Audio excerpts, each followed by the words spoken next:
Karena ilmu Ilomata, yayasan penghuni ilmu Ilomata ini adalah al-ilmu ma fi syuduri ma fil kitab, ilmu yang tidak berhuruf dan tidak bersuara. Al-ilmu laisa bi hurufin wala bis surah, dan ilmu ini ada dalam diri setiap diri kita. Disinilah kita butuh proses untuk belajar tentang bagaimana ilmu ini. Para hadirin wal hadirat, jamaah doa safar yang dimuliakan Allah Subhanahu wa taala, izinkan saya pada malam hari ini, para sesepuh, petuah-petuah yang ada di Yayasan Penghuni Ilmu Ilomata, para bapak dan ibu, izinkan saya pada malam hari menyampaikan tentang rahasia dalam kita menuntut ilmu agama Allah. Saya mengambil dalam suatu hadis baginda Nabi sallallahu alaihi wasallam yang mengatakan, man tariqah, barang siapa berjalan, yaltamisu ila fi sallallahu man tariqul ila jannah, barang siapa berjalan menempuh untuk menuntut ilmu, maka Allah bukakan baginya jalan untuk menuju surga. Baru menuntut ilmu, kalau dia meninggal dalam perjalanan menuntut ilmu, maka Allah bukakan baginya syahid fi sabilillah. Jaminannya adalah surga. Bapak datang dari jauh, dari Ambon, dari Maluku, dari Poltim, dari Polmut, dari kota Gorontalo, hadir di tempat ini hanya untuk mengharapkan berkah dan ridha daripada Allah Subhanahu wa taala. Jemaah takziah dimuliakan Allah,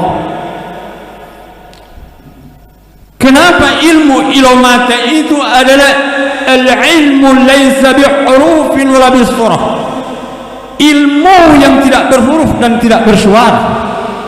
Al-ilmu ma fi suduri ma fil kitab, ilmu itu ada di dalam dirimu tapi bukan pada kitabmu. Wa ma utitum min al-ilmi illa qalilah, dan aku berikan ilmu kepada manusia hanya sedikit, sedikitnya nak banyak ilmu yayasan ini. Wa fi anfusikum afala tubsirun, ada pada diri kita, tapi inilah proses kita untuk belajar. Yang pertama, untuk mencapai tentang keilmuan al-arif billah, al-ma'rifatullah, adalah mengenal tentang man anta rabbi, jika aku Tuhan mana hambaku, kata Allah, dan jika aku hamba mana Tuhanku. Maka Allah ingin dikenal, maka Allah Subhanahu wa taala menjelaskan dalam hadis qudsi, awwalu ma khalaqallahu taala nur Muhammad sallallahu alaihi wasallam, awal mula aku ciptakan adalah nur baginda Nabi Muhammad sallallahu alaihi wasallam. Maka nur ini terjadilah dialog antara Allah, ya antara pencipta dengan yang dicipta. Bagi siapa yang paham, insyaallah akan mendapatkan keberkahan yang hadir pada malam hari ini. Ketika Allah Subhanahu wa taala mengatakan, alastu bi rabbikum, apakah engkau mengakui aku adalah Tuhanmu? Qalu bala syahidna la ilaha illa anta, benar kata nur itu, engkau adalah Tuhanku yang menciptakan atas diriku. Maka inilah disebut para min aulia Allah adalah al-hakikatu Muhammadiyah bi ismi. Hakikat Muhammad itu dibungkus. Kalau hakikat Muhammad itu diletakkan di lautan, maka lautan tidak akan pernah mampu menerima hakikat Muhammad itu. Bila diletakkan di gunung, diletakkan di dalam dunia ini, maka semua ini akan hancur berkeping-keping. Maka al-hakikatu Muhammadiyah bi ismi, maka hakikat Muhammad itu dibungkus. Saya kasih contoh, ada strom. Untuk menggapai strom itu tidak mungkin, maka kita dibutuhkan pembungkus untuk kita bisa menggapai strom itu. Maka hakikat Muhammad itu dibungkus oleh Nabiullah Adam alaihissalam. Ketika dibungkus oleh Adam alaihissalam, maka turun para nabi. Kenapa para nabi turun? tujuannya hanya untuk membungkus al-haqiqatu Muhammadiyah bi'ismi, hanya membungkus hakikat Muhammad ini. Maka dijelaskan para ulama, walamma aradallahu bi'ismihi batin, maka batin ini membutuhkan suatu pembungkus. Maka dijelaskan walamma aradallahu bi'ismihi zahir, maka dia menciptakan suatu yang zahir supaya bersamaan yang disebut batin dan zahir tidak bisa berpisah. Para hadirin wal hadirat yang dimuliakan Allah Subhanahu wa taala, selanjutnya di dalam ayat Al-Qur'anul Karim Allah Subhanahu wa taala berfirman, Bismillahirrahmanirrahim, Huwal awal wal akhir wal zahir wal batin. Dialah yang awal dengan yang akhir, dialah lahir dengan yang batin. Siapa yang Allah sebutkan dalam ayat tersebut? Menurut manaqib dalam tafsir Ibnu Katsir dijelaskan kalau Allah tidak berawal tidak berakhir. Tapi yang dijelaskan di situ dialah awal dengan yang akhir adalah hakikat Muhammad. Kalau Allah tak berawal tak berakhir, maka turun para nabi untuk membungkus hakikat Muhammad itu. Maka sampai hakikat Muhammad ini di diri Nabi Muhammad, maka Muhammad sempurna di diri Nabi Muhammad sallallahu alaihi wasallam. Maka dijelaskan dalam satu hadis, khataman nabiyina nabiyya ba'da, tidak ada lagi nabi sesudahku, dan akulah adalah penutup segala nabi. Maka pakaian kenabian, ketika hadis ini keluar, maka pakaian kenabian tadi berganti menjadi pakaian kewalian.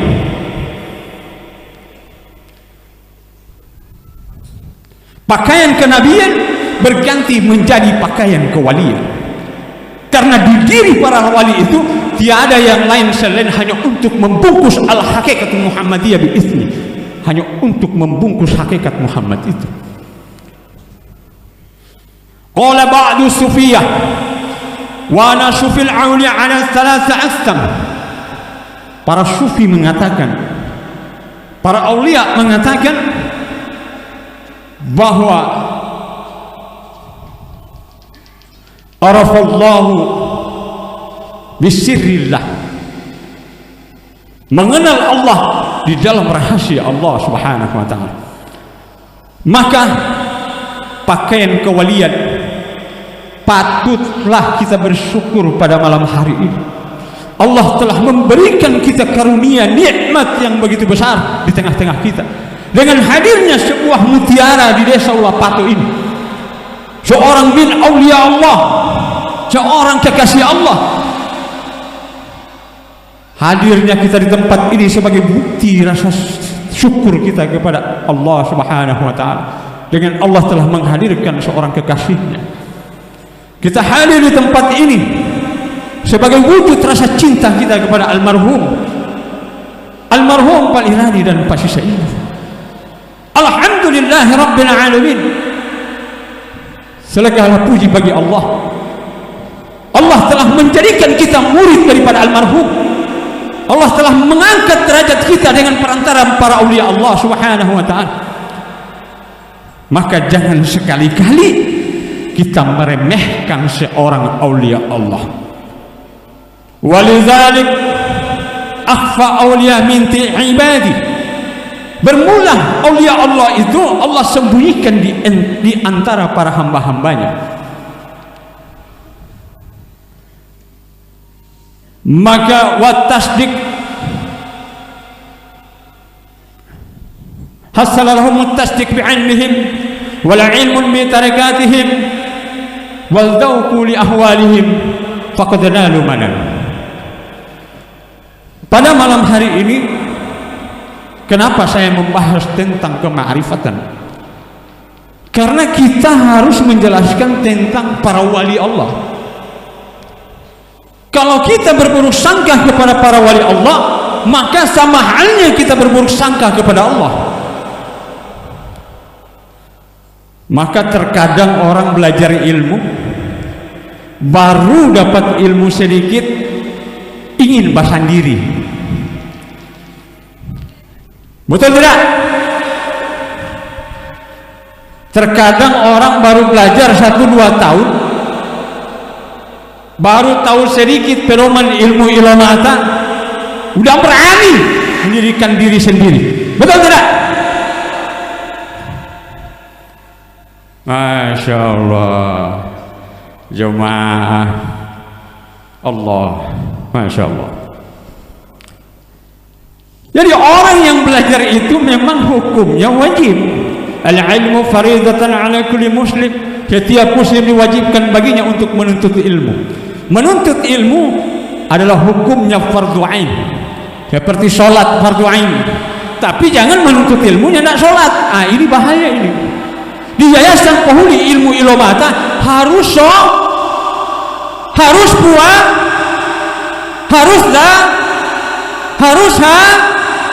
harus haji.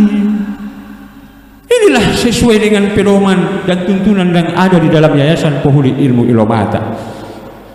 Para hadirin wal hadirat, sangat disayangkan sekali. Maka orang yang semacam itu menikam gurunya dari belakang, mencaci seorang yang pernah memberikan ilmu kepadanya, faqad ahadan, yang takutnya fala tuhakkiranna ahadan. Dan janganlah kamu sekali-kali menyakiti hamba-hamba Allah di antara kalian, la'allahu waliullah, siapa tahu dia seorang kekasih Allah, maka engkau akan binasa. Betul tidak? Allahu Akbar. Wow, menggema. Inilah, kalau ilmu ini bukan dibawa oleh seorang wali, sudah lama padam Pak ilmu ini.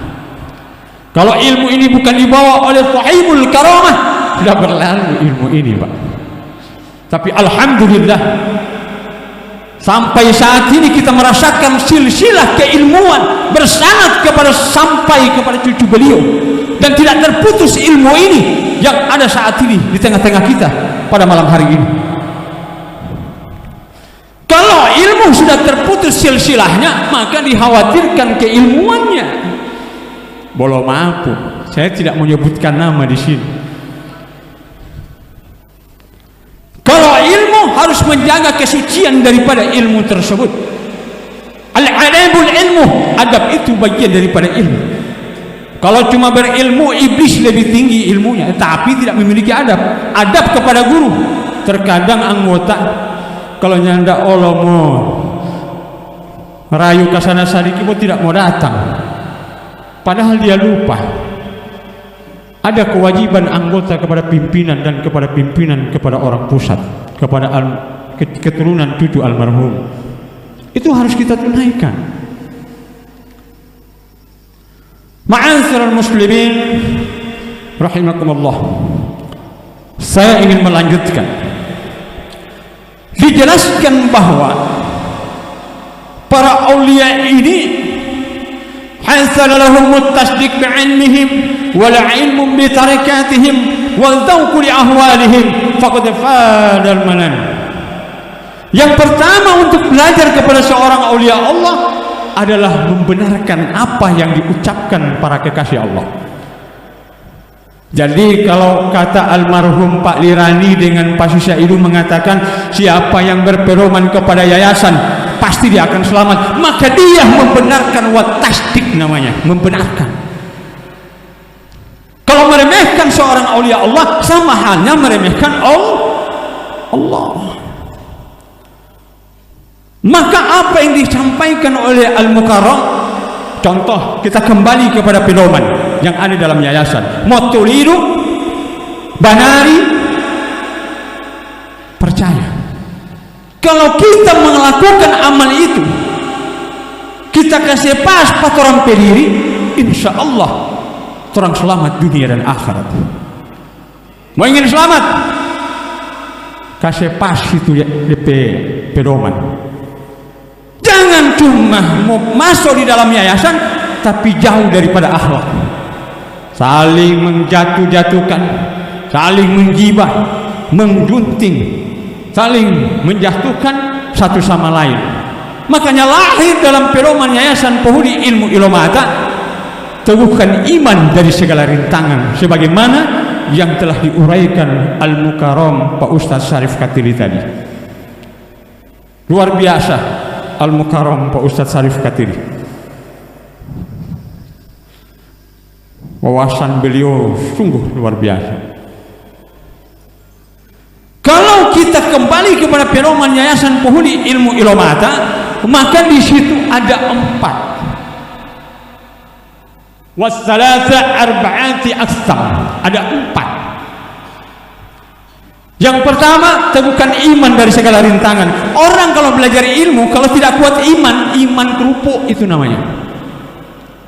Betul tidak? Baru pimpinan kasih lihat muka sedikit seram, dia lebih seram dari pimpinan. Jadi teguhkan iman dari segala rintangan. Tujuannya untuk apa? Amantu billah, karena kau beriman kepada Allah Subhanahu wa ta'ala. Yang kedua, bertakwa kepada Tuhan yang Maha Esa. Ini sebenarnya kalau mau dikaji dalam, sebenarnya saya setelah mendapatkan kajian itu dari Bapak Ustadz Al-Mukarram Syarif Katili, saya bilang, wow, luar biasa Pak Ustadz, yang memang begini Pak Ustadz ini, sampai sedalam ini ya. Cuma sayang yang ada di dalam yayasan ini terkadang cuma terpengaruh karena kulitnya, tidak mendalami isinya. Kalau kita melihat isinya, kau tidak akan pernah keluar lagi dalam yayasan ini. Kau hidup dan matimu ada di dalam Yayasan Pohuri Ilmu Ilomata. Tapi sayang, Allahu Akbar. Mari saya coba boso kerami di kulit. Masya Allah, kita mendapatkan keberkahan. Kita datang di tempat yang jauh, berkunjung di ziarah makam aulia Allah. Sama halnya kau telah mendapatkan fi syafa'ati lam yursyidi, kau telah mendapat syafaat dari seorang guru. Masya Allah, Masya Allah. Kembali kepada pedoman Yayasan Pohuri Ilmu Ilomata yang menjelaskan tentang